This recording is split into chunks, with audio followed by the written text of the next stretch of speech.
কোরআন বিরোধী হয়। একজন ব্যক্তি এক গ্লাস পানি নিয়ে ঢক ঢক করে গিলে ফেলে দিলেন, এটার নাম পান না।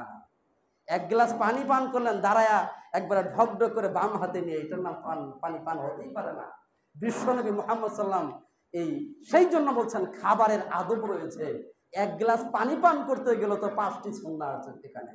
এক গ্লাস পানি ডান হাতে পরিষ্কার পাত্রের মধ্যে নিতে হবে, পরিষ্কার একটা গ্লাসে ডান হাত দিয়ে ধরতে হবে, পানিটা পরিষ্কার কিনা সেটার মধ্যে দেখে নিতে হবে। তারপরে বিসমিল্লাহ বলে পান করতে হবে 3 শ্বাসে। কয় শ্বাস? একবারে পানি নিয়েই কিন্তু ঢুকঢুক করে গিলে ফেলা যাবে না। পানি নিয়ে 3 শ্বাসে, 3 শ্বাসে 1 গ্লাস পানি পান করতে হবে। 5 নাম্বার হলো খাবারের শেষে, পানি পান শেষে আলহামদুলিল্লাহ, আল্লাহ সুবহানাহু ওয়া তাআলা কৃতজ্ঞতা আদায়। এই যে 5টা সুন্নাত, এই 5টা সুন্নাত আদায় না হলে তো আদবের সাথে পানি পান হবে না।